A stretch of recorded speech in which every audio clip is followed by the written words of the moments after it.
Hey, welcome in, and thanks for being with us on the 414th episode of Three Guys Before the Game, State of West Virginia's most listened to and most viewed sports podcast.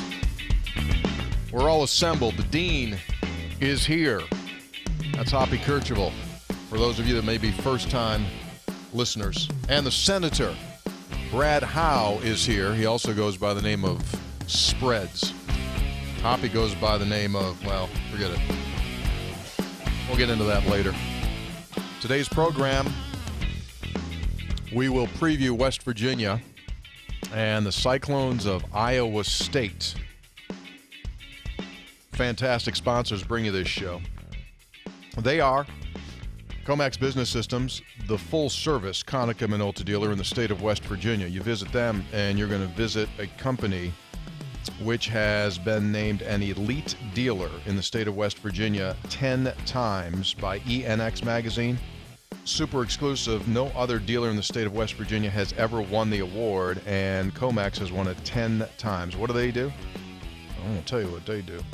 They manage your IT services, they manage your voice and your phone service. In other words, if you're a business owner, you need data protected, you need to make sure that everything you have is operating with the highest level of efficiency.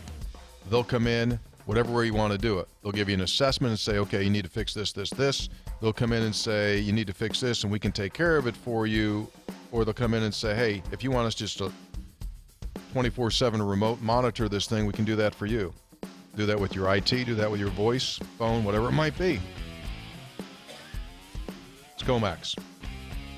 ComaxWV.com. Three Guys also brought to us by Burdette Camping Center, the only warranty forever RV dealer in all of West Virginia. Visit them at BurdetteCamping.com. You heard what I said. I did not misspeak. The only warranty forever RV dealer in all of West Virginia. You buy it, as long as you own that vehicle, the warranty lasts forever. Also this week, named number one in the nation in the most creative advertising on a podcast. By whom? Through their promotion. We've always talked about how good their promotions are on the podcast. Yeah. They won it. They were named number one in the nation, most creative promotions of a podcast. And this week's really good one.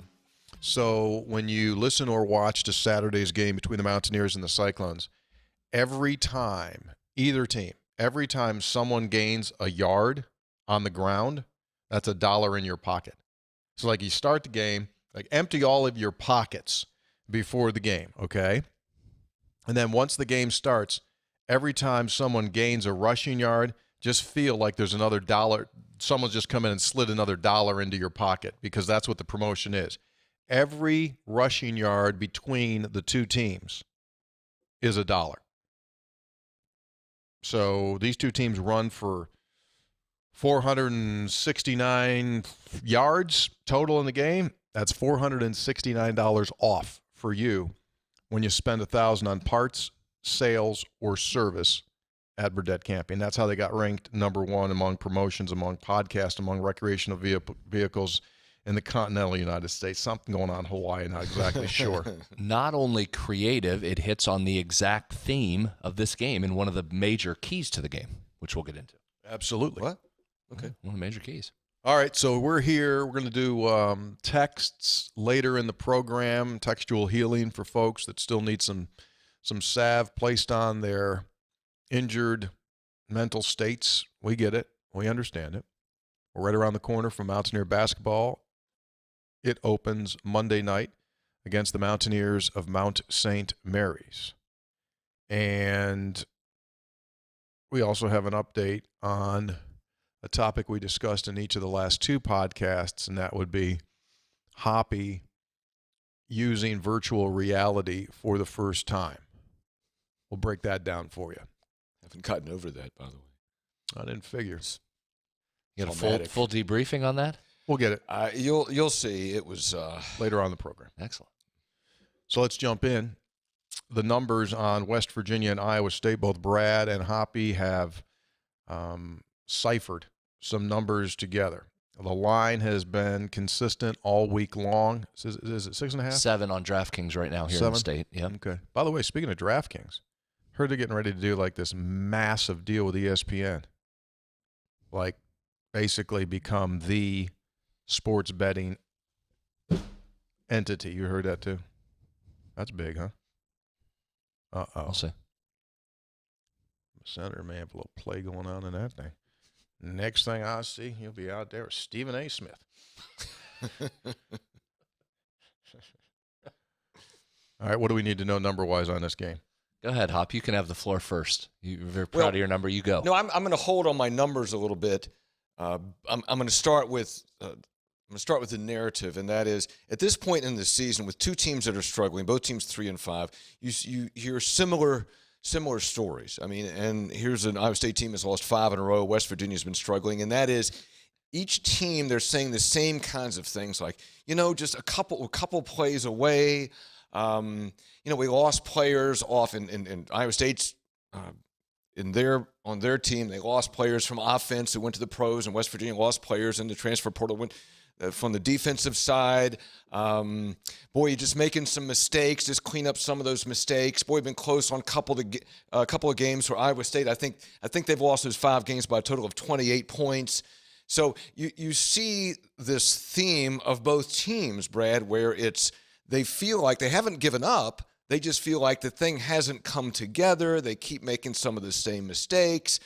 They don't do well in certain areas. They're not a complete package. So I know they're different than what I know the two teams are different in what their strengths are, but their storylines I think are very similar. Time to use that line. Basically, all those things you said. It's time to insert this line. This ranks right up there with the team gets better from its first to its second game. We use that one at the week 2, and then this one, Hoppy. If we didn't have bad luck, we wouldn't have any luck at all. Insert that one in there. Well, or again, you are what you kind of are what you are at this point. It's interesting. Had I gone first, I would have said that exact same thing. That's my narrative in this. This is all. I'll give you another visual. This is that meme that's out there when the two Spider-Mans are looking at each other and they're kind of pointing. That's what this is. If you listen to both coaches, the message is still playing hard, still working hard, still showing up and giving effort. Matt Campbell even referenced, didn't say his name, but used a Coach Stu line. We're still straining. The players are still straining. So, yeah, I agree. And I think that leads to this being a massively important game for these two programs. I know nobody outside these programs is going to watch this game. Nationally, this has no buzz whatsoever. It has no relevance. No one's even going to look at it. Inside these two programs, this is really big.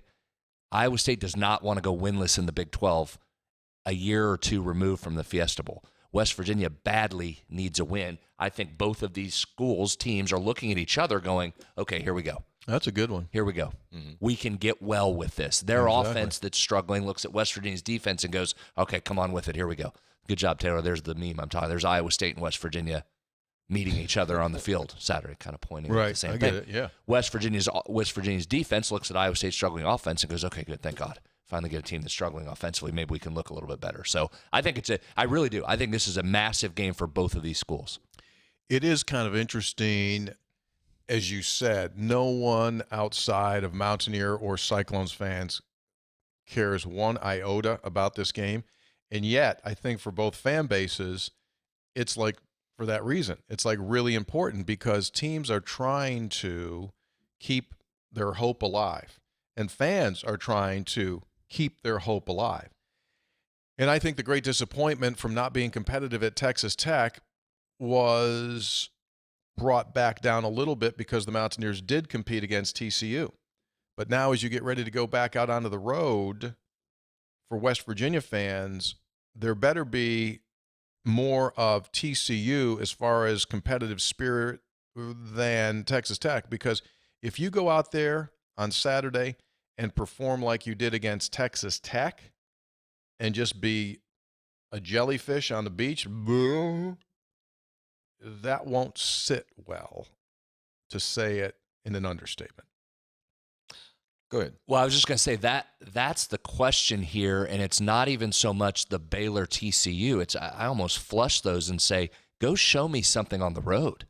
I mean, this program has got to perform on the road at some point. It has really struggled since Neal arrived. It's just been non-existent here in these last 2 games. What you mentioned it. Texas and Texas Tech were just flat no-shows, non-competitive. Now, listen, Iowa State's struggling. You mentioned those close games. This defense is still really good. There's some around the Iowa State program that say it's the best Iowa State defense under Matt Campbell. Yes. Which should scare the hell out of West Virginia, given you've gone in there with a team full of pros with Will Greer and all those receivers and looked like you never played football before. Couldn't pee a drop. Lined up, couldn't figure out how to beat him. Wouldn't beat him, couldn't score the last 2 times in there. So to me, this isn't about TCU. I don't care what kind of effort they gave against TCU. Totally irrelevant to me. You better show something on the road if you're this program. If you want me to believe guys are still engaged, then you better go up and handle your business on the road because you've not done a good job of that. Had a couple reports from people in your neighborhood this week, your development. My neighborhood? Yeah, HOA, is that what it is? Said they saw you go back 3 times in and out of the back of your house to your wood pile, and you were putting an extra wood in to heat up the energy that you use for that computer system you operate to get these analytics, because you wanted to come with some really high-level stuff.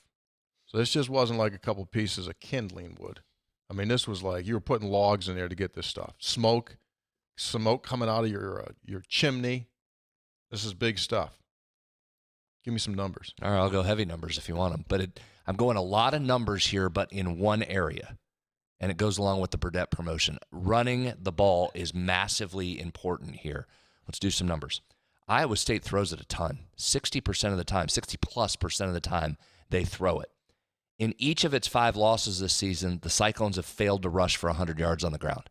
Talk about similar teams. How many times did we use that stat under Neal Brown until this season? West Virginia doesn't run for 100 yards. They lose the game, right? That's Iowa State. Right. They don't get to 100. They haven't won a game yet. Right. So can West Virginia's defense stop them? Let's look at some numbers. Iowa State is 124th out of 131 teams when it comes to average line yards per carry. Now, what that is, it's an advanced metric that measures the offensive line's performance. It's a way to put a metric on there. So basically, when a running back breaks one that's like 8 yards or more, that's credit to the running back because they're most likely in open field. This is working within the 8-yard radius. How successful has the team been running it? Iowa State, not so much. Getting upfield push. Struggling to do that. So they're 124 in the country going against a West Virginia defense that's 80th nationally in that category. So not as bad as the past defense has been. Backs up kind of what you've seen on the field. So if those numbers hold and Iowa State struggles to run it, you like West Virginia's chances. Iowa State is 127th in the country in opportunity rate. So that's the percentage of carries that gain at least 4 yards if 4 yards are available to be gained, okay? 127 out of 131. West Virginia's defense is 66th in that category. So believe it or not, a West Virginia defense that's been flat bad has the advantage in the running game on that side of it. Now flip to the other side because this may be as equally critical as West Virginia holding them in check. And the point there is, if you can make Iowa State one-dimensional with the struggles that Hunter Deckers has had throwing the football and being inaccurate, chances are good you're going to get some picks. I mean, my man threw it 57 times last week. They're not winning many games if he has to throw it 57. With an inexperienced quarterback, you can get to the quarterback with the pass rush. There'll be some interceptions. Make them one-dimensional. But the other side is critical as well. Last year, one of the successes West Virginia had was on the ground, even though it had only 122 yards of rushing. So that doesn't look like it's a huge number. That won't jump out as you look through the year. But it had enough, quote, big play runs that it made the Iowa State safeties have to think about it. Because if you can bust by that line and get a blocker to the second level, then that medium flat that Iowa State gives you all the time anyway, now it's wide open, right? Now you're really cooking with gas with the running game. Now those safeties that live hanging back and daring you to try and go over the top of them, now they have to start sneaking up. Now RPOs become available, and West Virginia torched Iowa State last year because those safeties got on roller skates. They didn't quite know what was coming, and Deggy went to work for 370 yards passing. Okay, so that's why West Virginia needs to run it as well. Here's some numbers for that. WVU is 41st in the country in average line yards per carry against an Iowa State defense that's 43rd. That's almost head up right on each other, but not as elite as you may think, right, in that particular category. Yeah. West Virginia is 75th in opportunity rate. Iowa State defense, 52nd. So, which team runs it? Which team has success running it? I think that's going to tell you the story of who wins that game. For whatever reason, last day or so in my head, I'm thinking, JT Daniels, you've got to run the football this week. I know it's not what you do, but you can do it a little bit, at least enough to force that defense to be honest. And I just hope that on a couple of occasions, on an RPO, that he pulls it out and just takes off. Dude, you can slide, but give me 7. Give me 6. Give me an 8. That, I think, is key. Garrett Green's going to get some chances to do that, and he'll do it well. But I just think you have to have JT do it as well. Here's another part of this, and I think some of it speaks to maybe why West Virginia was more successful with Daggy than it was with Will Greer. I know the home-away difference matters there. But one of the things you have to do against this defense, you've got to be patient. You can't just be slinging it downfield. They'll give it to you underneath. That medium out in the flat, it's there all day. You just got to take it. And you've got to be willing to say, okay, there it is, 7. There's 8. There's 6. There's 12. We're just going to march down the field until you start moving those safeties around. If you just continually try and throw deep, you're in some deep stuff. Do. And if you remember at Ames, that's what happened to West Virginia. Like Greer would get back before guys had even made their cut to get into their pattern. Greer's under pressure and he was scrambling. And what makes sense with Dana and Jake? And they're like, throw it, let's go. Right? They wouldn't just march it down the field on him. It was there, and they wouldn't take it. Daggy's game fit that a little bit, and you saw that last year. So it would seem to me the way West Virginia throws it too, you would think Daniels and Harrell and company, that plays right into their hands in the passing game. We'll see if it comes to fruition, but it's there if you want to take it. Tony, back to what you said about Daniels running, but when you saw him run a little bit last week, and I say this with all due respect, he's not very mobile. Okay. I mean, he's, his foot movement is good back there and he hangs in the pocket, but in terms of like a guy going out and running, I mean, take it in context. Take it in context. I'm not saying he's Max Duggan. I'm saying, Hoppy, teams have been so sure that he's not going to come out of the pocket, that they've been just cheating their butts off. All I'm saying is just a little slide. That's fine, but it just makes people take a little. I think you have to have that type of play. You have to do something a little bit different that you haven't been doing yet. That keeps drives alive. That makes plays. That's all. Let's in terms of quarterbacks running, and one of the storylines out of Ames this week was, would Hunter Deckers run more? And that's how desperate they've become on their run game, because the run game is so bad. Can Deckers maybe pick up some yards? So they're talking about that. Here's some other numbers to think about, and this speaks to Iowa State's defense, which is very good, and maybe something to shoot for if you're West Virginia. Iowa State is winless at 0-6 when allowing 22 or more points. Number's 23 then. Yeah. So can you get 23? Can you get 20? Can you get 23 points? Senator. There's one to think about, and I don't know. And this gets to a stat that Brad's talked about a lot. West Virginia has allowed passes, and they're going to throw it at Xavier Hutchinson 20 times. They're going to target him 15, 17 times, and Hutchinson's going to catch 10 or 12. So they can get some big plays out of him. West Virginia has allowed passes of 20 plus yards, 20 or more yards, on 30 of 176 attempts.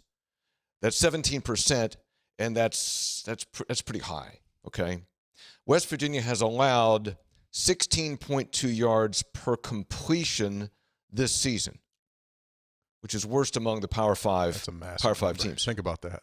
Now, by contrast, Iowa State has allowed passes of 20 yards or more on only 13 of 69 attempts. That gets back to what Brad says, is that underneath stuff is there, but maybe not downfield. And West Virginia seems to have a tendency. I mean, the previous years were saying, throw it downfield, you got to go long, That long pass has not been terribly successful for West Virginia this year, so maybe the underneath stuff is going to be there. in this game. That's why I think it fits the style. That's what I'm saying. I think it fits what West Virginia is able to do. This is a great defense. And maybe we come back on Monday and say, well, they couldn't take advantage of it. But what this offense has shown it can do versus what their defense has given up or will allow you to take kind of mesh right together. So Reese Smith, Jeremiah Aaron, maybe a little bit more. I think it's all of them because here's the other thing. All of them. How about their Yak? defensive backs are good, but they've got two little defensive backs out there. What do you mean by little? Smaller. Well, what do you mean by that? Small. I mean, how small?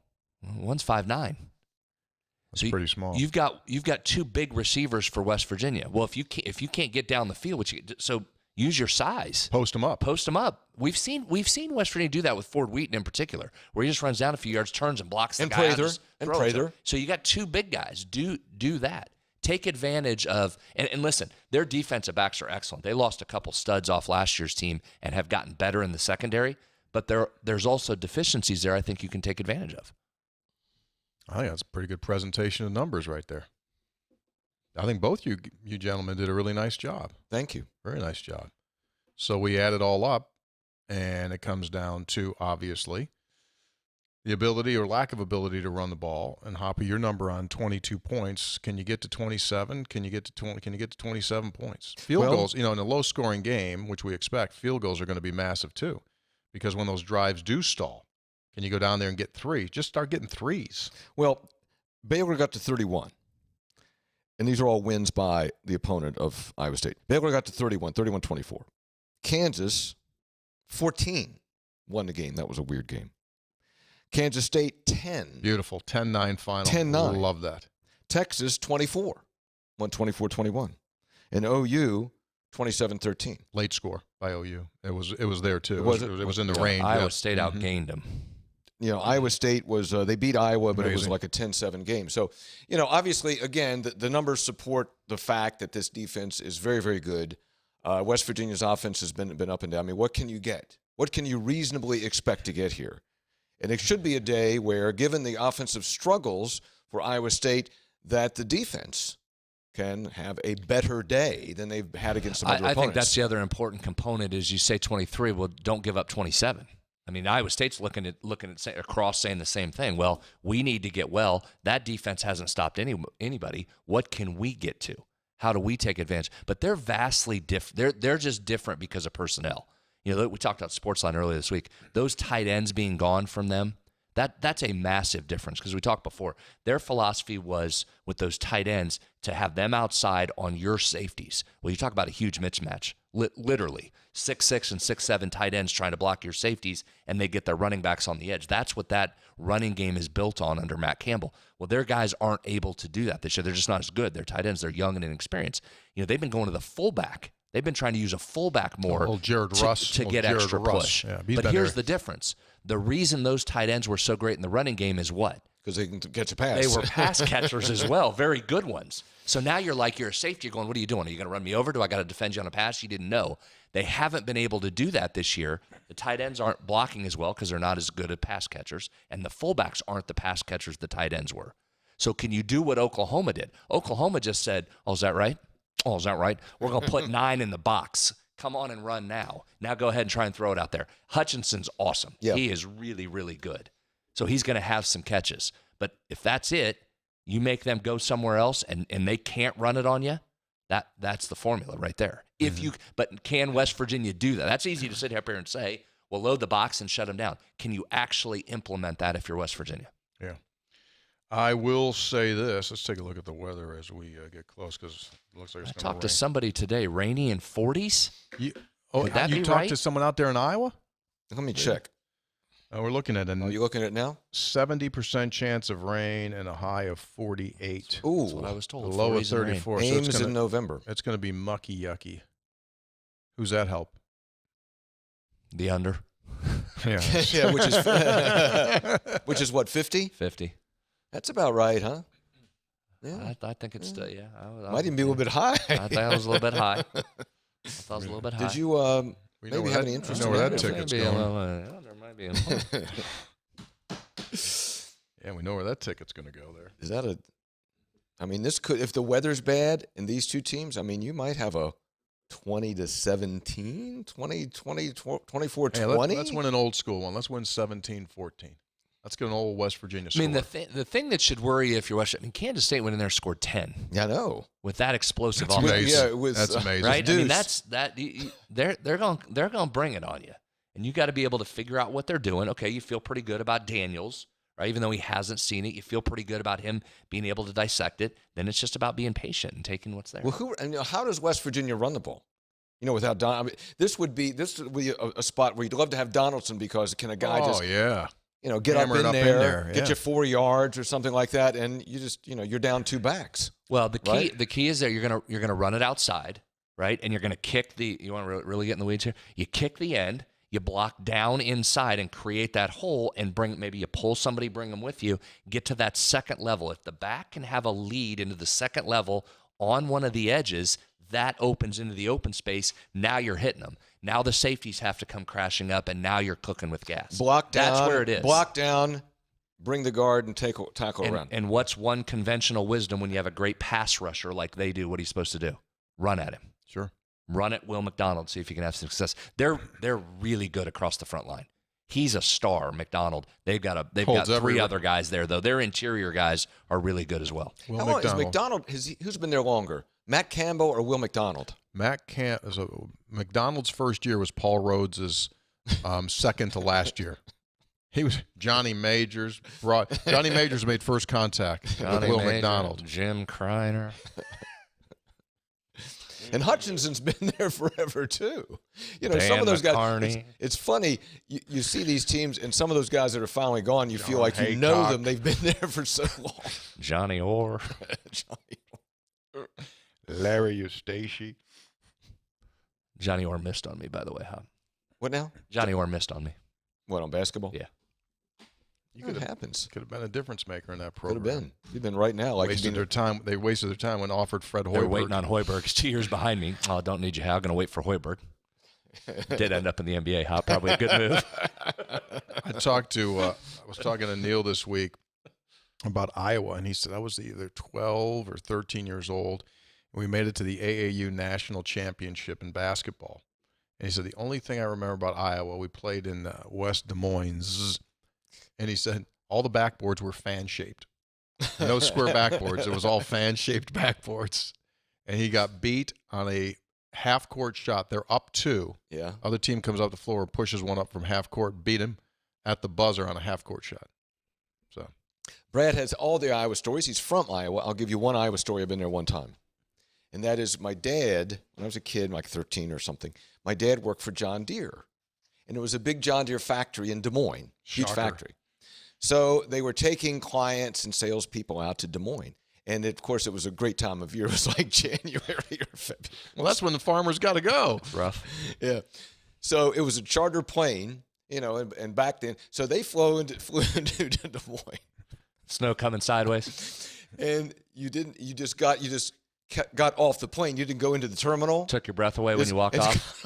It was Hit you right in the face. Hit you right in the face. Absolutely. Not for the faint of heart. No, it was not. You better strap in when winter comes. That's man's weather. That's a out different there. kind of cold. Yeah, that's man's weather. You're trekking out there. across campus there, and there is no real buildings to hit that wind, and it starts hitting you. Takes your air. Yeah, it literally takes your breath away. Yeah, it does. It does. So your dad must have been pretty. Hey, you guys must have a pretty sizable farm if John Deere's going to fly him out there. He wasn't driving around in like a. No, he was a salesman for John Deere. Oh, he was the salesman. Oh, okay. And John Deere had. I don't know if John Deere had a huge. Do you know that? Did you know that? A huge factory there, big old factory. Iowa, the one thing that I've noticed is they have like these major prominent brands and factories in Iowa for some reason, like all the cereal. And we talked about this, I think, a couple of years ago, right? I think that's in Cedar Rapids. Yeah, right? Cedar Rapids. They've got there's some big boy factories and companies that are based in middle Iowa. of the country. Probably easy to distribute from there, right? You're right smack in the middle. Yeah, Big whatever. insurance area too. Excuse me? Big insurance. Where's Caterpillar? Is they there? Caterpillar's Was in at Illinois. one time number 2 insurance city To Hartford? behind Hartford. Hartford. So you've lived in both of the right? Probably should be selling insurance. Yeah, probably. Probably would have done a heck of a lot better doing that. Probably. Those insurance guys, they got it figured out. There's printing money. Yeah. Why don't they tell you that in school? Like when they're like answering, they go like, You want to make some, like, this is what they should say to you, like when you're in 6th grade. Hey, guys, yeah, you want to be this, you want to be that, you want to be this. Astronaut. Yeah, I want to be an astronaut. That's good, Sparky. Here, have a seat here. Let me explain something to you. Let me tell you about these insurance guys. They get in office, don't really have to be real good at what they do. They just have to get really super good administrative staff around them because they do 95% of the work. All you need to do is to keep your brand solid so people don't think you're a dumpster fire. You go out there, sell those policies, and then you just get this reoccurring revenue. No. What's that, Sparky? No, you don't have to work Saturday or Sunday. No, you don't have to work at night either. No, you're fine there. And what's the average salary for a State Farm person in West Virginia? $730,000 a year, I think, somewhere around there. High 6 figures, and you just sit there and then you just give or take. Huh? Yeah, you laugh at Hoppy. Well, you laugh at Hoppy, Brad, and Tony when they're working on holidays, night times, and weekends. Well, a couple of by the way, Caterpillar's in Deerfield, Illinois, so I was off by state there. But but you have to sell. You're selling an intangible, so I don't think that's easy. A lot of people already have life insurance, so. You know, what's the market exactly? And then you have to be in the service business. I mean, then you have to take care of people if something happens. So I don't think it's just like printing money. I think you got to work for it. Printing money. Cars, houses. Yeah, we'll roll that over there. But also, I couldn't do it because I couldn't sell anything. That's well known. It's already been documented on this program. You have the business acumen of a gnat. We've already done that's established. I don't have. My brother is a good businessman. Yes, I am not. That's fine. That's good. You got a few other things going for you. That's okay. You can't do everything, right? Can't do everything. Can't please everyone, Hop. Might as well please yourself. Not even sure about that. Yeah. For nearly 40 years, a man hosted a local radio talk show. He's very well known. A man in Morgantown, West Virginia. A man named Hoppy. Yeah. This is all very peculiar for me.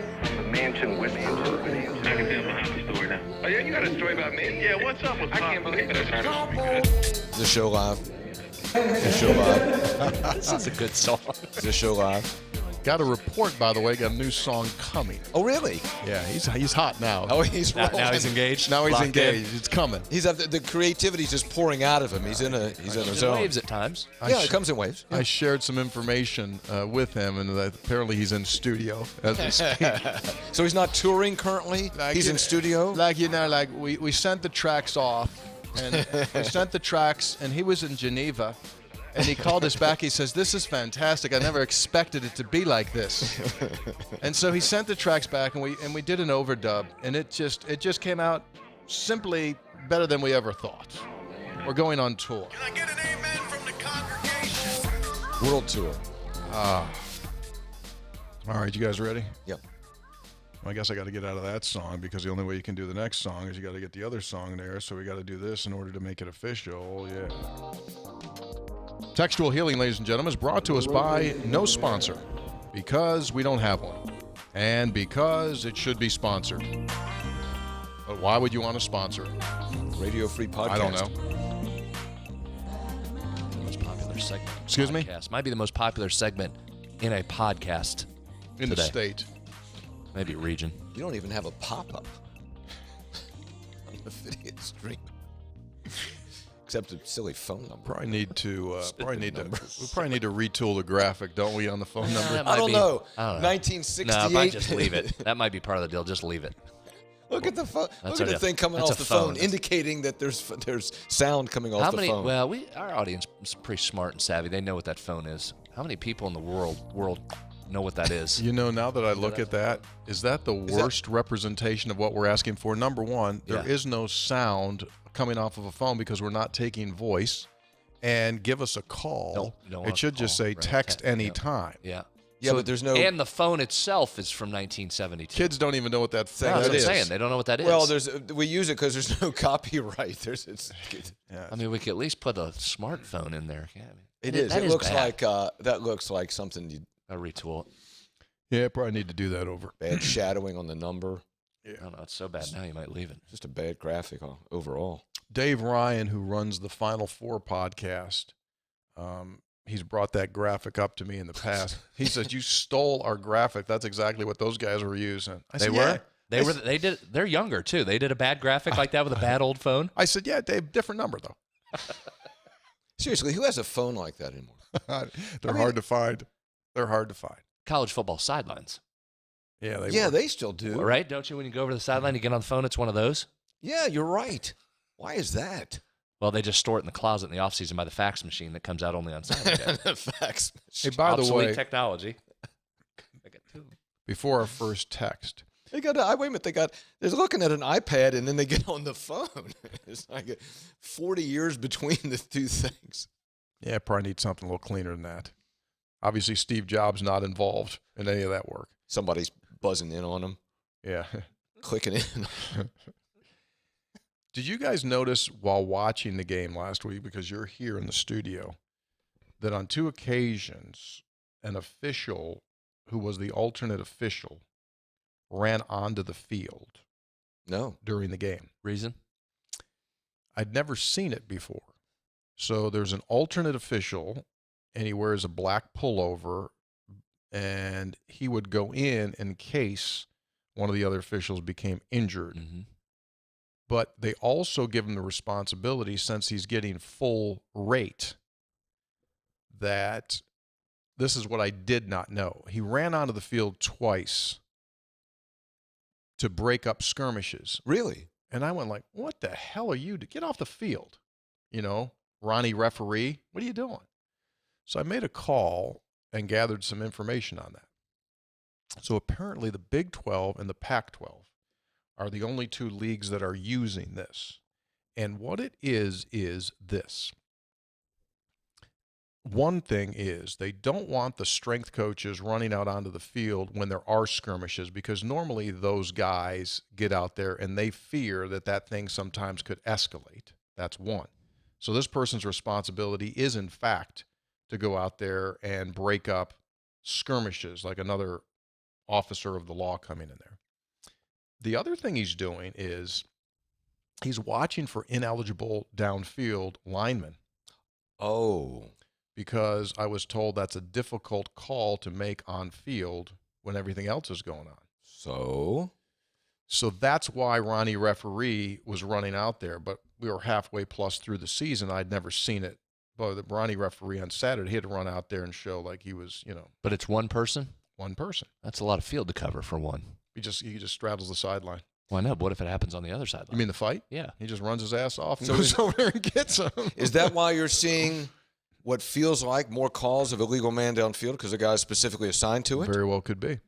Yeah, very well could be. Because it But feels only a like couple of leagues are watching that, not others. Correct. But everybody's competing for the same national Wait a minute, say championship that trophy. again? Big 12's using it, kind of, and the Pac-12 are using it. Brad, what did you say? Well, it's the same sport competing for the same trophy, but you got different rules apparently. No, you got 2 extra eyeballs. Okay. Yeah, I understand what you're saying. It could impact the game because Sure. if they miss one in one of the other leagues and ineligible downfield, and this guy's Ronnie referee keeps calling it, then you could have a problem. But hasn't it felt like, and there's More not than- many calls, but hasn't it felt Yeah. like, wow, Yeah. why is that? And I'm not quite so sure that officials are crazy about it. Because basically it's saying, like, the guys that we have on there can't manage it. So, Oh, really? Yeah. Just a thought. Texter, real quick jump over to basketball here. Is there a timeline for Trey Mitchell's debut for West Virginia? For those that don't follow closely, Trey Mitchell's the transfer from the University of Texas via UMass. They're hopeful, I think, to get him before PK 85 in Portland. They'd love to have him play some before that. Don't know, but I'm hearing kind of like a couple of weeks-ish. They've kind of been, I asked Hugs about it this week, and he's like, yeah, we'll see. So it's coming, but they're not going to put a hard date on it.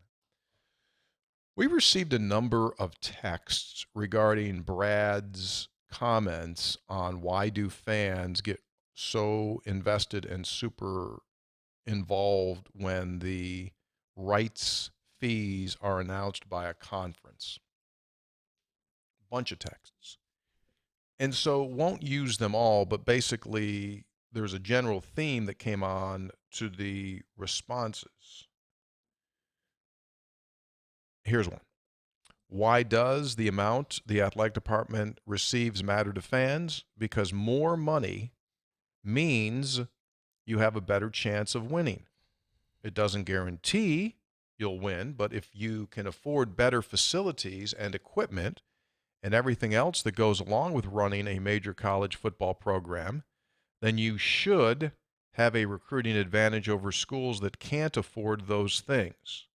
The wrench in this theory is that Texas has the largest budget in all of college football, but they haven't been able to turn that into consistent success. I'd argue that's because their program and athletic department are mismanaged, not that more money doesn't provide an advantage. One more, and then we'll comment. First off, love the show. The perspective and insight you guys give is terrific.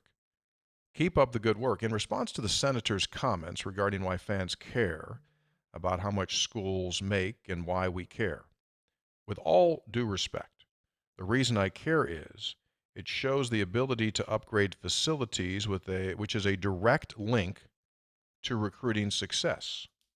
It also shows if we have the ability to retain coaching staffs, they may want to jump ship for larger paydays. I know this is a pure fan's perspective, and I am a huge fan of El Senatore and his analysis, and look forward to his response. Take care, and go Mountaineers. Okay, thank you for the responses, and thanks for the fans' perspective. That's what I was talking about. I was talking about the fans' perspective. A couple things. Let's address part of these. Remember, I led with the statement that it matters so that you have a seat at the big boy table, right? That's the first part. That's why it matters, and I get that, and that's why people should care. You need to be one of the haves. So the first texter said, should have a recruiting advantage over schools that can't afford those things. Yeah, that goes with having the seat over the table. You don't need to look at Connecticut and snicker at Connecticut because they don't have your money. Yeah, you already got the seat at the table. They don't. So that's already in there. That's part of it. The first texter kind of described it. It doesn't, for Texas, it hasn't led to wins. So the money doesn't matter, right? I mean, I'm still back to my point with it's got to matter to the winning. All those other things, upgrading facilities, maybe that's an outdated theory now, right? Because they're going to have to start putting more money into the student athletes.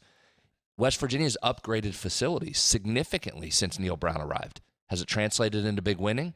No. So what do the facilities matter? If it's supposedly translating into recruiting, well, you need to see that recruiting show up on the field. So I'm still back to, I get those things. I get what you're saying.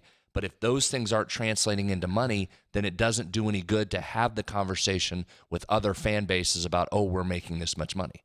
That stuff's got to translate into wins, or it just doesn't matter. But in many cases it does, right? I mean, I just glanced like, here are the top 4 athletic department budgets. Ohio State, Alabama, Texas, Michigan. All right, 3 of the 4 having great success, and Texas having a good year. Really, Michigan just the last 2 years, though. Before that, they were not. But also, so there is, I mean, I think that if you, I just did the top 4. I bet if you went down, you would see a correlation, right? Okay, hold on. Basketball. Kansas won it last year. Baylor won it the year before. Texas Tech was in the national championship before. Any of those 3 schools the most highly compensated? Now I'll have to see. I got to go down the other. I'll answer it for you. No, because they're not in the SEC or the Big Ten. So they're not. Allow me to submit this. Go ahead. Going forward, facilities will not be as important as they once were, but rather what is the NIL value will matter more, i.e., you will get players that will come to your school because they're guaranteed a certain sum of money more so than if you have a barber chair, bowling alley, miniature golf, i.e. And I'm just taking this from the professional ranks. You know, you would be really interested, maybe, or you may or may not know this, but professional facilities, NBA, NFL facilities, they are not the opulent facilities that you see in college sports. They're not. Because, number one, players get drafted and they come in, but they spend their money on salary more than glitz and glamour. I do truly believe that your dollars in your NIL in this world that we're living in now will move the needle more. Now, keep this in mind, folks. A couple of these people have made these points.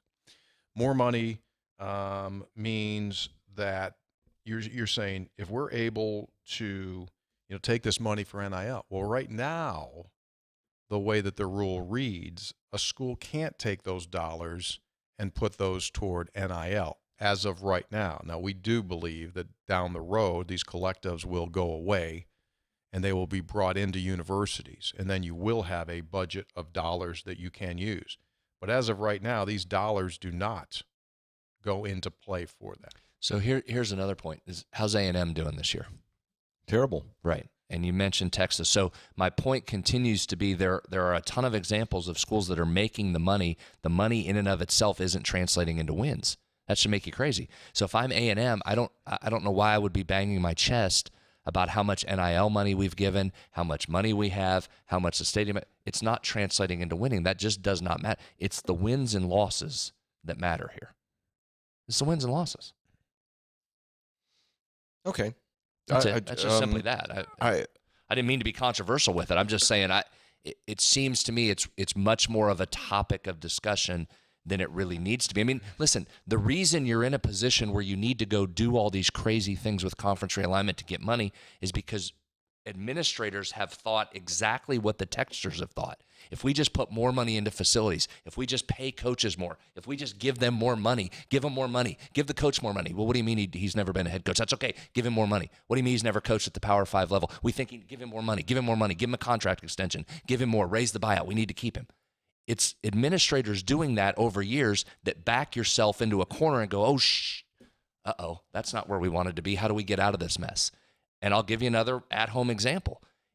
If Shane Lyons is deciding to make a change in the football program and doesn't because the buyout is too big, has the money helped you? Has the money mattered to you? If you feel that's the need to make a change, but you can't afford it, has the new TV deal helped you at all? You don't have the money to do it. So the money is a topic, and we've gotten away. It's the winning, isn't it? Isn't the winning what should matter here? Not the money? Well, if the money's not leading directly to wins, then why do you care what the TV contract looks like? Well, I think you're better versed on this than I am, but in some instances it is, though, right? Again, like in Alabama or in Ohio State. I mean, the big programs that are raising all this money or can afford, Auburn is not winning. How's their money working for them? Is not winning, but they can afford, apparently, to pay 2 fired coaches and hire a new coach. And yet it's not working. You know what? I guess what I would get at is old guys. So my point is this. If you're an Auburn fan and you're bragging about bringing in SEC money, or you're Vanderbilt and you're giddy about SEC money, or you're a Rutgers fan and you're giddy about the Big Ten, who the hell cares about you guys? You're not winning. That $100 million a year for Rutgers isn't leading them to winning. Now I got to look at the other. Why schools. do I have to listen to a Rutgers fan bang their chest or a Vandy stand up and say SEC it means more and do an SEC chant from friggin' Vanderbilt that can't win a thing? I guess that's my better point than even a Texas who has all the money and can't win. It's more of like a Vanderbilt fan and SEC fans talking about their money when Auburn's a mess and can't win, and Vandy can't win, and all those other Big Ten schools can't win. Indiana can't win. What's it matter that Indiana's making $100 million a year? I guess that's my point. I fully get it, and I agree with you. By the way, Ray Guy died. I know. I saw that this morning. For those that don't know, the Ray Guy Award, the nation's best punter in college sports. He was a longtime punter for the Oakland Raiders. Had a 74-yard punt. I just kind of really briefly read the story, but yeah, one of the all-time greats. I just saw that in Southern Miss. He was kicker, punter, and safety. Really? Yeah. For some reason in my head, he was tall. Is that? He was tall, and remember that big kick? Yeah, his leg went over his head. Yeah. His leg went over above his head. Yeah. 72. Is that all he was? Yeah. He was kind of the first cool punter, wasn't he? Yes. Which is why the word's name. That's the first punter you ever knew. Not a whole lot of punters you remember. And he was Sean Landetta. Reggie Roby. I was just going with Reggie Roby. That's my guy, Reggie Roby. And he was drafted. Mm-hmm. I mean, how many punters get drafted? Oh. Especially not back in those days. Yeah, right, exactly. Da-da-da-da-da-da. We have a series of texts about Neil Brown coming back, Neil Brown not coming back, buyout. Again, general theme. So I'll just read. It's my bet that Lyons gives Brown another year. His style is developing high school talent. Overnight, the rules changed. I think Brown should be given the offseason to hit the portal with full force and see what happens next year. Silver lining. If he's not here, the next coach would have a pretty full cupboard of talent hitting the ground. This probably goes back to Brad, and this is a question. This is an obvious question. I don't understand why coaches appear to have all the leverage.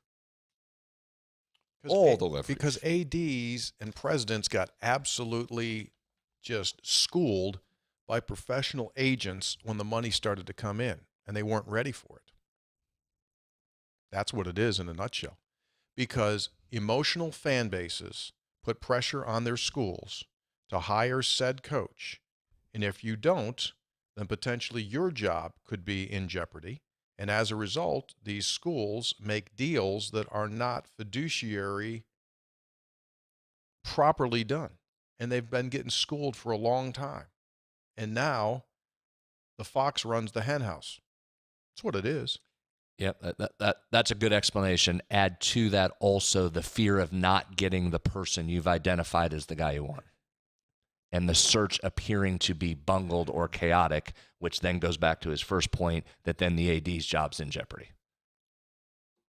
Does that not make sense to you, dude? Yeah, it makes perfect sense. I'm just kind of thinking it through and thinking of analogies to other. Yeah, because it doesn't happen anywhere else for the most part. I mean, you're right. They had the pendulum of leverage is way over on the coaches. Like if you were Eric Clapton, one of the greatest guitarists of all time, you can command whatever. But that doesn't mean every guitar player makes as much as Eric Clapton, right? But so I don't understand why every coach is in the $4, $5, and $6 million range. You know, I mean, I think Tony, I think you're right. I think that athletic departments have been taken to school by agents, and you go, and now the whole dynamic has changed, and I don't think you can get out of it now. Because here's an example. Let's say we have a conference or a school in a conference. And let's say the average salary in that conference is $5 million for a head football coach. Okay, let's just say what it is. And you think really what you guys can do and what makes sense is $2 million. Okay?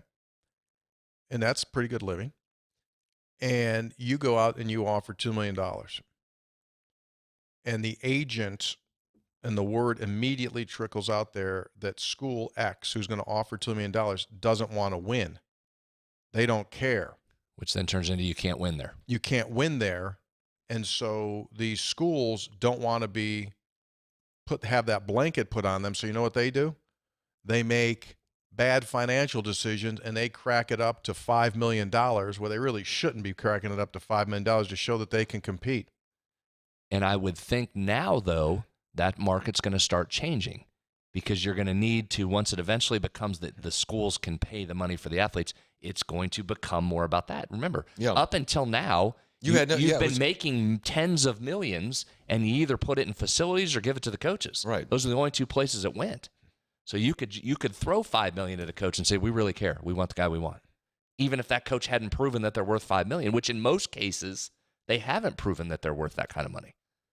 But those were the two avenues where you could put your money. I think that begins to change now as players become another piece of the pie that you've got to compensate. Who makes the money in the pros? The players. I mean, the coaches are interchangeable. Sure. Do you think down the road, as a result of that you make these contracts more incentivized for coaches based on wins? You could, yeah. I mean, you probably should. So you want to make $5 million, win 9 games. Win 10 games, you're going to get your bonuses up to $5 million. You don't, you're going to make 2. Now, the flip side is, so here's the flip side of that, because there's always two sides of a negotiation. That's what the schools want to do and probably should do. The flip side then is you better be prepared as the school when said coach does win, then they're high-stepping into your office, kicking down the door saying, all right, now let's go. Mm-hmm. Now we're getting paid. Okay. Which they do anyway now, which happens now. what happens now when they win a happens game? now. They win a big game, they're in there, pounding on the door. Okay, so why don't more ADs just say, get out? No. Well, or at least temper it down on the buyout. And I know the reason for the buyout is, we got a great coach, we want to keep him, and that's part of the deal. But you know what? You can, unless you are absolutely elite, you can. I mean, do a good job, find a guy, and you know what? If the coach has great success, and then leaves, you go, wow, I wish that coach hadn't left. But we're in really good shape because we're winning, so we can find another coach. Brad and I believe there's one good college football coach. Well, there's one elite, one sure elite guy. One sure thing. He's from Marion County. Yeah, there's one. Yeah, that's the one elite guy. Everyone else, flip a coin. Everyone else. And then circumstances come in. I mean, 2 years ago, Matt Campbell was, oh my gosh, where's Matt Campbell going to go? Is he going to go here? Is he going to go to the pros? Is he going to go? I mean, Matt, you can do anything you want. I mean, Matt Campbell, I would think, is the same guy today he was 3 years ago. 2 years ago, September, when those jobs opened, he was already being mentioned. Said, you don't have to go back 2 years. Just go to September. He was being thrown about. Why was he so smart? Well, then? NFL quarterback, NFL running back, NFL tight ends. No. I just talked to John Walters at Iowa State, their play-by-play guy. He said, Brock Purdy, we had the best quarterback in school history, the best running back in school history, and the best tight end in school history all at the same time. That helps. To our point. So get the players, and then I'll pay the coach whatever you want to get paid, win, because that's all this matters, is just winning. But one school can't take a stand and do that by themselves. No. You need others to come along. Yes. And because everybody was pushing their chips in. And Liberty playing Huguet Freeze $5 million doesn't help the conversation. When stupid Liberty's paying $5 million. But you know what? You can't do that because, as Brad often points out, when you talk about conference affiliation, everybody goes, yeah, that's a great idea. Now let's go back and figure out what's best for us because we can't. So correct. I'm just going to do what I want to do. I don't care what you're doing, Hoppy. I'm going to keep my coat. I like my coats. I'm going to give them what I want. Yeah. I'm not going to take a stand for the whole industry over here. I'm trying to win games. And also, I just took a call from Brad Howe, who owns Brad Howe Industries, and said, what are you doing over there, Tony? Got to keep this coach. Yep. I gave you $500,000. What are you doing up there? That's how it works. Nice life. I'll just say it this way. Like everything in college athletics, it's an obvious looking situation and solution that when you try and execute it, it isn't as obvious as it sounds when you're sitting up here bloviating like we are. Yes. It's much more complicated than you make it. No question. I'll leave it at that. Yeah, that's fair. Texter, always a West Virginia connection. I live in Atlanta. Recently took my daughter to the doctor for a swimming injury. Had my WVU shirt on, which the doctor noticed. Turns out he's from McDowell County. I'm from Mason County. Gave us great care. Treated us like family. Got a doctor's visit in and a chance to talk Mountaineer sports. It's rare for a doc in Atlanta to know who Kevin Pittsnoggle is and to know that he was 6'11". I love listening to you guys. Heading to Morgantown for the Auburn game. Hope to see you there. Sarah Marie in Atlanta, Georgia. Sale in Salt Lake. Probably not his real name. Fellas, formerly an astute listener, now an astute viewer of your podcast. Last episode, Tony starts the show with a blue WVU quarter zip. Then it magically disappears when the camera cut from Hoppy back to Tony. Had me thinking, Tony, over, under.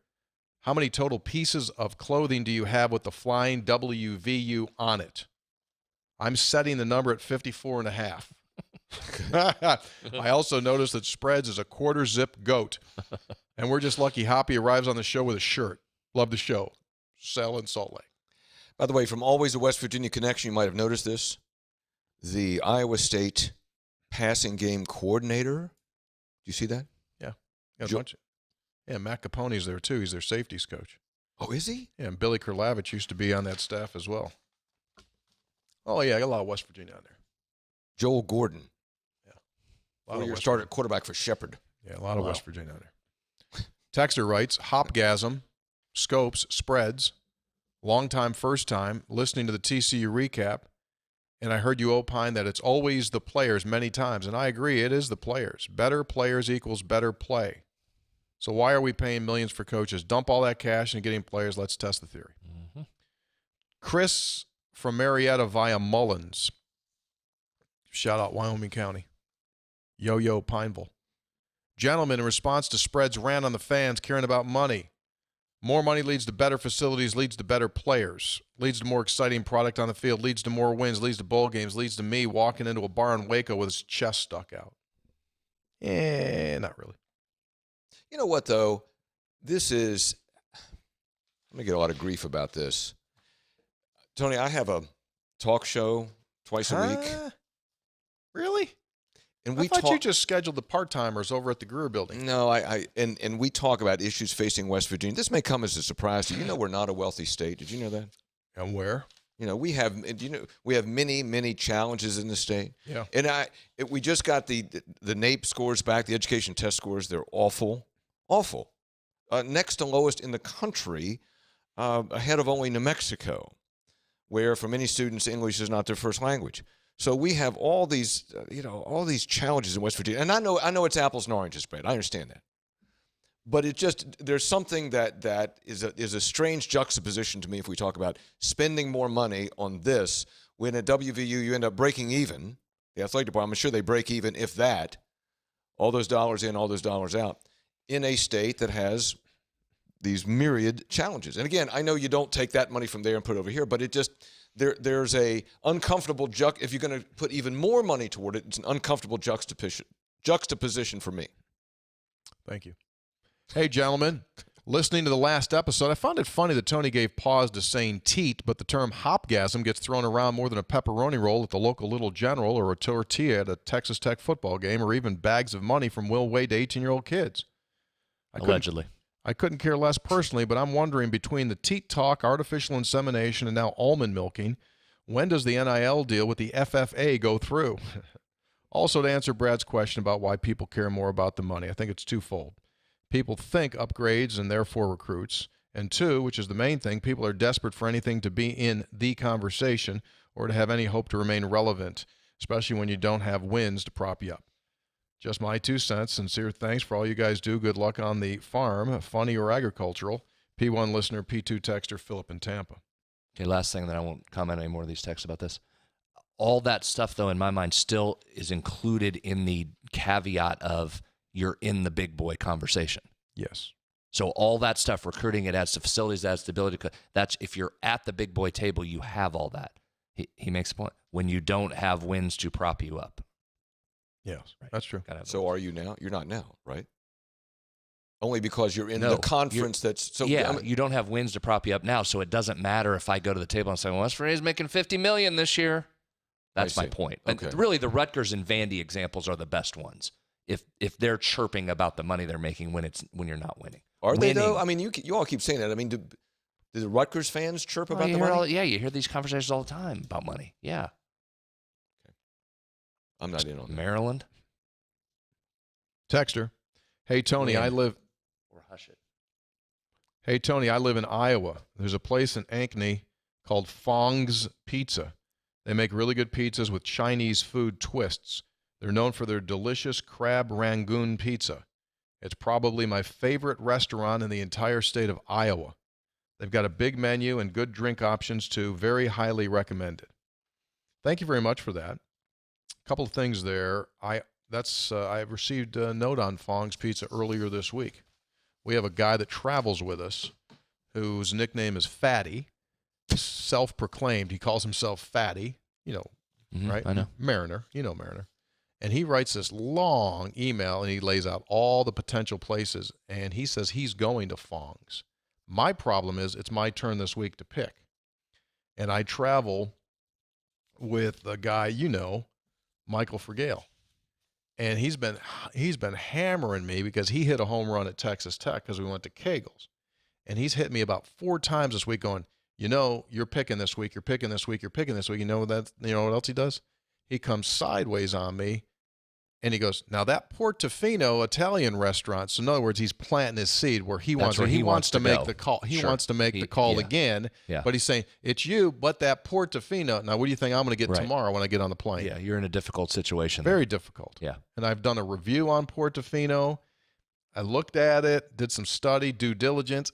Yeah, okay, maybe, but it doesn't make me go like, wow. Now I'm going to get all that stress. I'm not sure his palate's refined enough for Fong's Pizza. I mean, you got to be ready for that. That's different. We have a mutual friend, world traveler, says Fong's is way up on his list. Really? Of favorite places to eat. I don't know if I'm strong enough in Chinese cuisine to make that Asian pizza thing. That's what I mean. That's Chinese very guy. niche. You better be ready to. Yeah. You better be ready to go. So I'm Everybody in your party better be on board with that. I'm sure it's That's very good, but different. to Yeah, me, they it'd be said like excellent. It'd be like, who spilled Chinese food on my pizza? You wonder. Now, I'm no I disrespect. understand. I get the good reviews.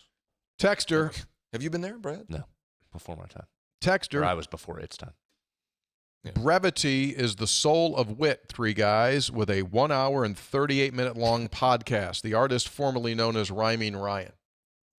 So his point is we went talked too about long? writing short text, and he says you guys went 1 hour 38. Fair point. It is, but that's the beauty of a podcast. You can shut it down whenever you want. The beauty of this thing is there is no hard breaks or you got to fit it into this window, which is radio. That's the bad thing about radio. Okay. And we can talk about a bunch of different things on here that if we did, for example, on Sportsline or on his trading post that he does, people lose their mind. This is just kind of like You're saying that's the beauty? of a podcast. You go wherever you want to go. And we have over 5 years. And as a result, we've got this really strong base. Guess what? These people have been with us because, they're into it too. Otherwise, it wouldn't continue to grow as it is. So that's the beauty of this. You have a problem because you are so radio-centric and old school in your radio thoughts that you sometimes struggle with what we do here and you wonder, but that's the whole magic of why podcasts are what they are. And at this point, I'm going to ask you to leave. I don't think this television tube is going to be anything at all. Good evening, ladies and gentlemen, and all the ships at sea. This is London. I like this next text. Listen to this one. Hi, three guys. As I sit under my leafless apple tree, I ponder a question. What page are you on? He's jumping around. Hi, three guys. As I sit under my leafless apple tree, I ponder a question. Do I listen to three guys to review the game or watch a game to preview three guys? Namaste. Existential question. That was really good. Pretty good. That was really good. Tyler in Beckley writes, have you guys seen the video circulating Neyland Stadium at Tennessee? I've noticed several SEC schools with light shows now, so I'm assuming that's going to be the next fad for schools that can afford it. I'd love to experience it, but I'm happy if we can get a nice night game every 4 years at this rate, only one since 2018. Scopes, do you know if any Big 12 schools have a light show? I haven't noticed any. I have not noticed any. I guess the Tennessee thing's pretty impressive. Georgia does it too. Yeah, that's Pretty well. Yeah, pop. So what that is that's the next technology in lighting. You can do that with LED lighting, and West Virginia's due for new lights. Now they'll get LEDs the next time they go in there. Will they be the ones that are all colored and stuff? I do not know. Texter, hey guys, it seems like over the last weeks we've established Tony is a social butterfly, dines with fans after all. Hoppy is as socially visible as Bigfoot. But what about Brad? If he meets a fan at Walmart, how does that go? Charles in Wyoming, the state. Yeah, Brad's not exactly the social butterfly. Once again, Kercheval, you don't have your facts right. All right, so we'll do this now. So here we go. So out in the neighborhood the other night, trick-or-treating. Excuse me? Trick-or-treating. Did you Okay. go out trick-or-treating? I was at the end of my driveway handing out candy. Did you I talk was, to I was- people or yeah, Karen I've talk? talked to people, sure. Well, I was actually out among the people, walking. Well, no, I mean, I had security. Don't get me wrong. Ran into the Kidwells. Who? The Kidwells. I love those people. Jacob, Jordan, Josh, and Joe. All big fans of the podcast. So thank you to the Kidwells. 4 J's. They all went with 4 J's. Three on of the their names. J's were there. Big listeners? Talked to 3 of the J's. Big listeners. Huge listeners. Enjoyed meeting them. Earlier this week at my weekly stop at Daniels, you were there as well. Two guys. How do you Two guys social outing. Third guy wouldn't come. So here's what I it didn't was. even know. I didn't even know about it. Well, how are you both always at Daniels and I never know about it? I was driving to work, picked up a big coffee, and I looked and I go, it's Tuesday. It's Tuesday. So I texted him. I said, are you at Phil's? They also call it Daniels, but Phil's the proprietor. I said, you at Phil's? Doesn't respond. So I go, okay, he's Busy. he's probably there. He's probably there. So I drive by knowing if I don't see his vehicle, I'm going to just keep going. But so I made it like 3/4 of the way, and that's a quick decision. It is a quick decision because the parking lot's on the side. Yes, it's on the side. You're going yes. So towards the office. So I'm looking like, boom, there it is. I make the turn in. I walk in and had a lovely conversation. And Numbnuts here, after I text him, says to me, "Dude, why didn't you text me? I would have gotten a coffee because you didn't check your texts." I know, but you wouldn't have got me a coffee. So don't conflate the two Absolutely would things. have got you a coffee. I didn't read your text, but if I had read your text, you still wouldn't have stopped and got me a coffee. I absolutely. But point being, while I was at Daniel's, he leaves. Typical him, breeze in, breeze out, say hello, say hi to a few people, and then he's out. I'm putting in the time. Phil and I solving problems, talking about things, rearranging the store. I'm folding things for him, doing some work. Met another Are you great folding shirts? Are you folding shirts? Oh, I always fold shirts. Fold some pants. Yeah. Do all kinds of things. Really? Yeah. He really Rearrange does. the hangers. He really does. Make sure the buttons. He's OCD. I walk in there. He's got like these pants on there. Yeah, because you're- the way, are you the way the we guy- operate, the way Phil and I operate, I mean, he's running the store, right? There's people in there constantly. Yeah. So we talk for a few minutes. Someone comes in, he goes to help him. While he's helping him, I'm not just going to stand there and stare. I might as well make myself useful. Great customer So I service. rearrange the racks and fold, straighten. So you're the guy. So when somebody's in there and they try on like 4 jackets and they just lay the other jackets down, they don't quick hang them up. You go in and you hang them up again. I'm not as good a folder as Phil is. That's a Oh, that's unique a- skill yeah, set. yeah. So I try not fold unless I have to. I'm more just straightening stacks, moving, making sure there's space in between them. Mannequins, getting them twisted. So I'm working while I'm in there. While I'm working in there, see another great listener to the show. Went over and introduced myself, Jeff Jarrell. Jeff's Okay. Jeff terrific. Jarrell was in attendance, Jeff's formerly from West Virginia, now lives in Columbus. Terrific. So we had a wonderful talk. He did have a question. That he asked if I could bring up on the show. Sure. Would this be an appropriate time to do so? Yeah. He wanted to know why, when we take the picture for the episode, Yeah. he's very astute because he said, "Oh, I assume you don't take it. Probably Taylor takes it." Yeah, he's right on it. Taylor Right does on it. take Taylor it. does take it. He said, "Tony with a smile. You always have a smile." He said, "I look at Hoppy and it looks like he's on a work release program. He never smiles."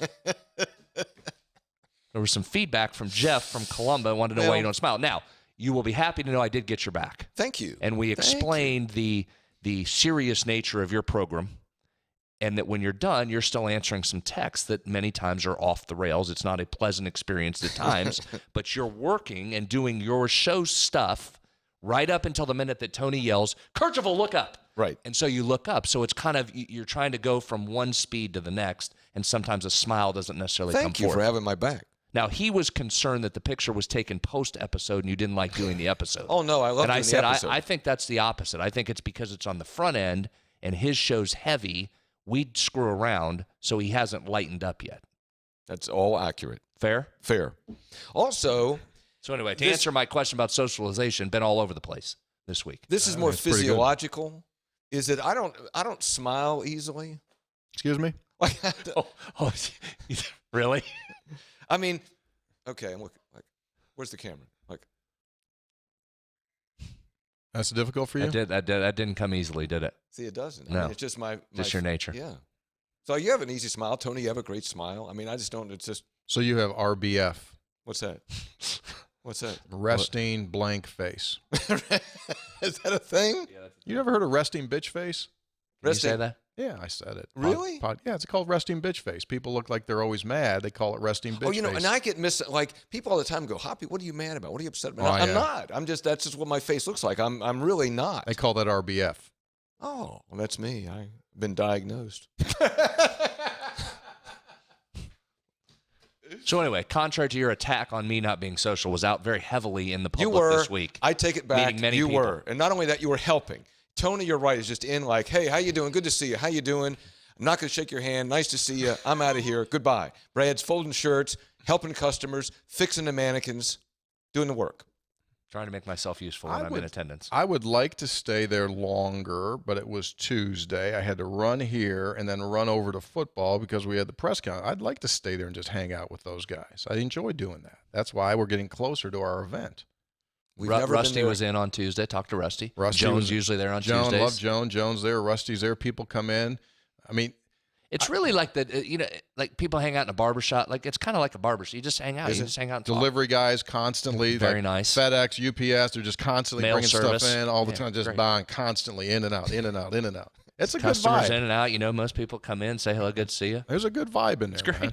Come over sometime with us. Hang out. Well, I don't know when you're there. We're on. I don't know we're when you're there. when You you're on guys the are always air. like, what are you doing now? What are you doing now? What are you doing now? What are you doing now? Make sure Hoppy doesn't. Make sure Hoppy doesn't know. Make sure Hoppy doesn't know. Now I will tell you this. I did spend some quality. When I'm coming to work, I don't check with you to see if you're a Daniels. I got to get to work. 6 o'clock in the morning, I'm going to work. Like, Right. Daniels So yet? maybe you once in a while should check and see if we're at Daniels. You might smile more. maybe that's all correlated. we should Causation. we should bring him over there some afternoon, just the three of us. 'cause You he'll know be how so antsy he would Yes, be. exactly why I He would said be it. so uncomfortable. uncomfortable. That's why. He'd get about 35 seconds in and be like, I gotta do Yeah, gotta write a exactly. commentary. I got to get a commentary out. Exactly. Or the phone would ring as these big high-ranking DC people. He'd be on with them. We'll take you over sometime. I think you would enjoy it. Now I did spend It's a some. fun social outing. I did like that. I did spend some quality time with Hoppy yesterday. As we talked about on previous episodes, Hoppy was unaware of virtual reality and the things that you can do. And on a recent, I was aware of virtual reality. I didn't know much about it. Had not well, experienced the things you it. can do. Okay. So you didn't know about the various games that you could play. One of those was boxing. And I said, well, I'll bring my device in and we'll hook it up for you, and then we'll just see how things go. Okay. So before we show it, Hop, what was your takeaway from it? I thought it was unbelievable, really incredible. I mean, it was an incredible experience. You walked me through it, and helped me get set up, and I thought it was remarkable. I really did. Put you in a new world. How about when you spun around the first time and the trainer was That's what I standing was just behind gonna it, ask kind of you. It flipped freaked you? me out. How freaky is that? Yeah, because I'm Did you looking jump? like Did you flinch? what's Yeah. that? And it feels like he's right on. Yeah, And it's that's so, unsettling. Yeah, it is. Yeah. And it's so real that after the first round, there's a stool. I almost sat down, which the stool would not have been there, obviously, because it's virtual. And Tony, you were telling me about how you think that's going to affect how we view events in the future. And I think you're exactly right, especially when it's a little less cumbersome, Yeah. But it was, and I immediately went home, told Karen, I said, hey, listen, I got to get one of these things. And I said, and she said, oh, Oculus. But we have a problem in the Kirchhoff household because if Tony says we have to get something, then Karen she's like, swears it off. As soon as she finds out one thing, well, where'd you get that from, Tony? She goes, not getting it. Taylor, run that video. Let's take a look. Good, Here's I like Hoppy. that approach. That's good. Karen, I like that. Here's Hoppy boxing. oh, gosh. This is gonna look Yesterday in our facilities. Here we go. Down in our. You're doing the speed bag there. He's doing speed bag. bad. Yeah. That slow motion. Yeah, like Yeah, he just getting the hang of it. Speed just bag's getting a not feel. easy. And now he went in full sparring. Blocked. He blocked a punch. Yeah. Yeah. Look at, not sure what that was there when he went low. Not exactly sure what he was doing there. Yeah. Yeah. Look at now. Yeah. I don't know. What are those low jab, like a little rep bottom? That was a good jab. Yeah. You gave a good left there. Those are Hop. good lefts, Hop. That's Those a are good left. jabs. You got Those some are good low. That's sticks. good lefts. Right? Oh, good block. Yeah. Oh, yeah. I told him he was fighting Bring for the right. the three guys Jab, jab, listeners. straight. Bring the right. Yeah. Get the jab and then bring that right in there. Come on. Where's that right hand? Yeah, and he got very little Your right. left got better there, Hop, but you got the hang of it a little Yeah. bit. You got the quick I think he left. takes Oh, some wait. shots coming up here. I think he takes a few shots. Were you gassed at this point? Tell you Hoppy, what, it how warms tired? up. Second How win. tired Warms did you up. get, Hop? Yeah. Yeah. You got very, very tired by the end of that thing. Oh, good. That's a good jab. That was the only thing I had. Was a Yeah, little bit of a yeah, jab. solid jab. Yeah, solid jab. Yeah. There he goes. Now, I don't know what that I don't know what you were doing there, Hoppy, when you lower your hands and Trying you to just hit him kind in the of. nutsack.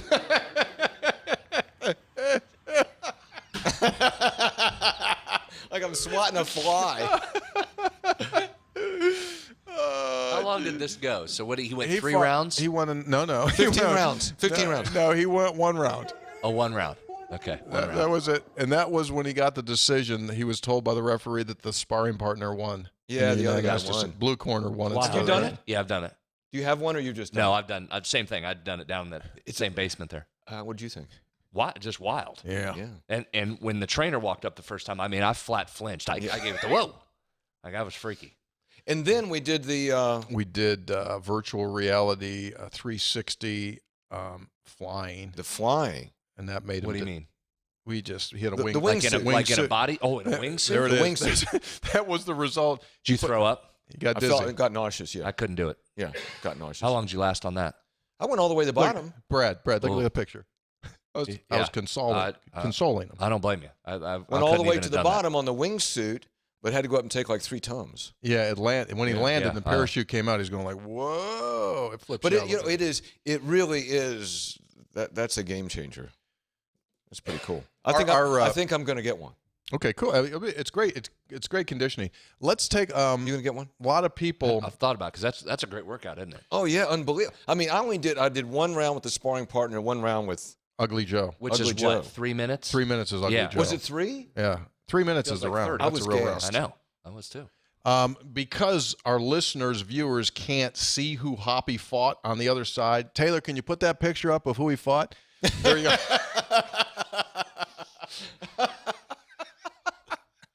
Stupid clown. That's who the guy that Hoppy fought. No, that's not true. that is that may be It was terrifying. that was maybe a depiction of who Hoppy Fought a fought. clown. Punch him right in the nose. Punch him right in the big red nose. No, it is. Tony, you do it what, every day, every couple of Oh days? no, I do I try to get 2 days a week doing it. Try to get 2 days. Pretty a cool. week. Yeah. Texter, Sean from Raleigh. This is my 20th text. Scary.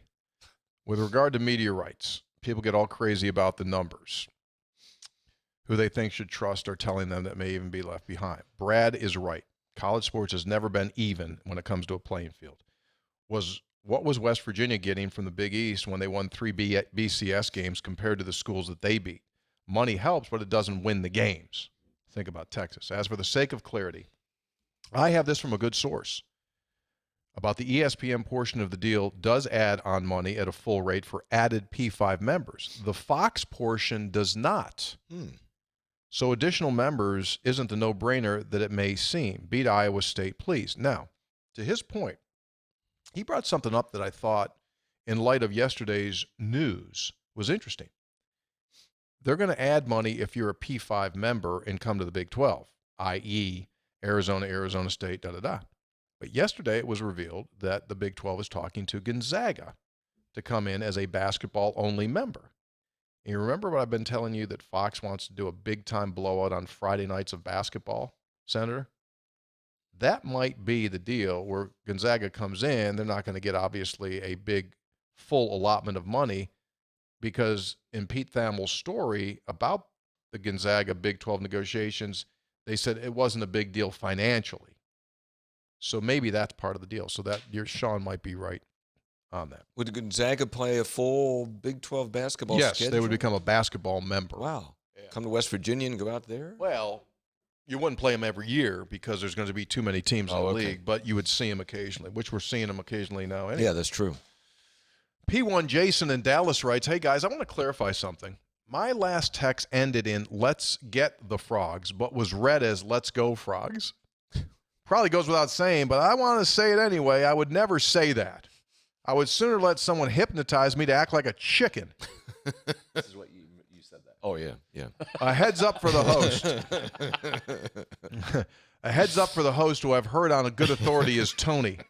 Rumors are that the Texas Tech media team warned the Iowa State media support staff to put name tags on the food this week to make sure it is eaten by the intended people. Last thing, while officiating has not been the reason for any of our losses, it's still aggravating to see such incompetence. I realize perfection is unobtainable, but if you chase perfection, you can catch excellence. I like that line.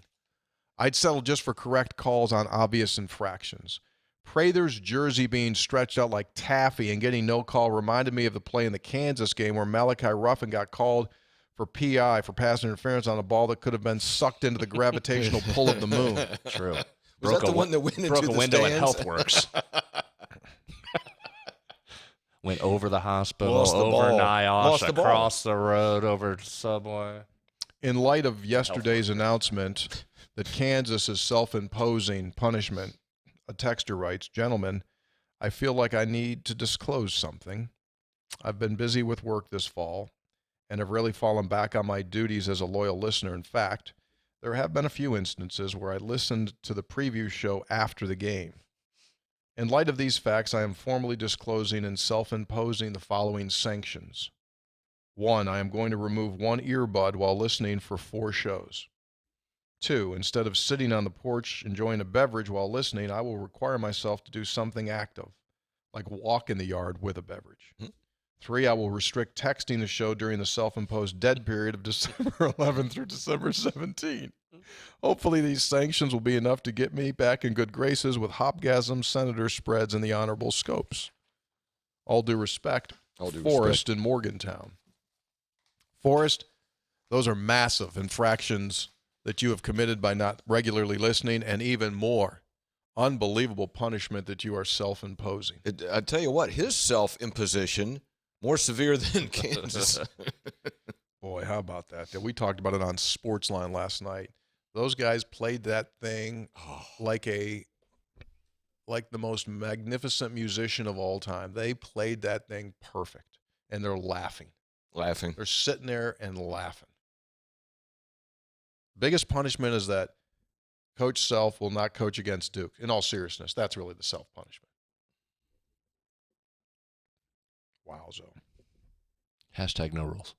No rules whatsoever. Here's what Yahoo Sports wrote. This is a funny line. Wednesday, or the decision, was more about dropping the program's long-held charade that Self and company were just some honest hayseeds who had no idea that the most powerful people at Adidas basketball were doing everything they could, including indirect payments, to help Kansas land talented recruits through the years. Yeah, they're beautiful. I mean, I just give them I give them all the credit in the world for creativity. That's what I give them credit for. I mean, it's so laughable that it's good. I will say again, though. What stops the school from just taking out big bags of money? I mean, you said earlier on the program, schools aren't allowed. They can't pay the players directly now. It's got to go through the collective. Who says? No, I'm in all seriousness, and I can't say that. I can't even. You want me to say it? Why don't they? Why don't they just take them out? Hoppy, what's going to happen? Nothing. What's going to happen to them? Nothing. This stuff's on tape. Nothing. Reports out that Louisville today is going to get their sanctions handed down, which are nothing. They're going to find Rick Pitino did nothing wrong in the situation. Oh, wait a minute. That's out. Hold on. Go ahead. Talk. I got another piece while you look that up. So we joke about the no rules. There's no rules. There's no rules. Show me a rule. No. Show me a rule. This move by Kansas and the dissolving of that independent committee that was supposed to met out punishment quickly is a major another piece of the power that the NCAA no longer has. Far be it from me to be the person that stands up for Oklahoma State. I'd be even more mad now than they were when their punishment came down, having to miss postseason play. Are you friggin' kidding me? Horrible. Everybody else is walking away with we can't text for a 3-hour period, and Oklahoma State's having guys, including the guy that was the number 1 pick in the NBA draft, they had a chance to be special, and they got that? Totally agree with you. I would be, what's the word? What do I always get criticized? I always say the word wrong here. I would say I would be apocalyptic. Apocalyptic. Just what am I supposed to say? Beside myself. Yeah, just go with incredulous. I'd be incredulous if I was Oklahoma State. I'd be screaming today. It's out. Wouldn't you? Yes. Wouldn't you be beside yourself? Dude, absolutely. What'd they get dinged for? Here you go. After waiting more than 5 years, the Louisville men's basketball program finally found out its fate from the NCAA's Independent Accountability Resolution Process. Sounds pretty official, doesn't it? U of L, like Memphis and NC State before it, has dodged major sanctions. The Cardinals were hit with a how big do you think the fine is? I know what the fine is. It fell out of their pockets. $5,000. Yeah. What? A small reduction in recruiting days and 2 years probation. The program was not hit with any sort of postseason ban. Former head coaches Rick Pitino and Chris Mack avoid any sort of punishment. So they were caught up in the Adidas scandal too, right? Let me tell you something. Okay. We say that there's no rules. If you try to play by the rules in this environment today, you're being foolish. Are you kidding me? Are you kidding me? Why would you? $5,000 for that. $5,000. What did they do exactly? What was the allegation? Here, it's easier. What didn't they do? What didn't they do? A player they had was centrally involved in that the federal case. Adidas. Yeah, that's basically it. Yeah. One more piece of basketball news. $5,000. Report out there from John Rothstein that West Virginia has a 2-game series in basketball with UMass starting next year. Going to play UMass in Springfield, where the game's created. The game was created by Dr. James Naismith, who was terrific. Hall of Fame. Yeah, terrific. It's located there. Hall of Fame's there. Hugs is going to be there. And then they're going to come to Morgantown in 24-25. So it'll be Frank Martin, who's now the head coach at UMass, against the Bear. So there you go. All right. We've plowed some ground, kind of, sort of, maybe a little bit. Shared a few laughs. Saw Hoppy do some virtual reality. He might get it now for a gift, and that'd be great for you. It's in these winter months that are coming. Hey, by the way, workout. Don't forget, clocks change on Sunday. So it'll be dark at 11 in the morning on Monday morning. Pitch black. Yeah. That'll be nice, but it will be lighter earlier because right now I don't think the sun comes up till 10:30. Hey, That 5 o'clock sunset, man. That 4:58. That first. Got to dig days. in. This is what makes you tough. Dig in. These are some of the best days. Mentally, I flipped the switch. Dig in. Digging in this week. You can tell that to the girls. Dig in when the girls are upset. All soft people over in Florida running around in shorts and flip-flops. We dig in. Here's Bill's character. Lock in. People are happier. Mentally tough. Yeah. 3 Guys Before the Game is brought to us by Burdett Camping Center. On your children. The only warranty forever RV dealer in all of West Virginia. Visit them at burdettcamping.com. They're located in Winfield, and their promotion for this upcoming game is you make $1 for every rushing yard gained by both teams. So add it up at the end of the game. That's how many dollars you will save on parts, sales, and service at Burdett Camping when you spend $1,000. And by Comax Business Systems, your full-service Konica Minolta dealer. Go to Comax Business Systems at comaxwv.com. They do manage IT services. They manage voice. They manage phone services. So if you're in the business world, they are wonderful people to work with. Comax, 24/7 remote monitoring, peace of mind that you all need. We're back on Monday. What? So I guess we can do football recap and like a basketball preview that'll last 7 minutes because the game's Monday night. Yeah. But Not a big shelf life, but we'll mention it. But, I mean, we're not going to go Tuesday just to do the basketball game. We do Monday. We're going to go Monday. We'll be back on Monday with episode 415. Our producer, Taylor Kennedy. Taylor, can you show that the guy that Hoppy fought again just one more time for our video viewers as we go? We're out. 3 Guys Before the Game. Stay well. See y'all.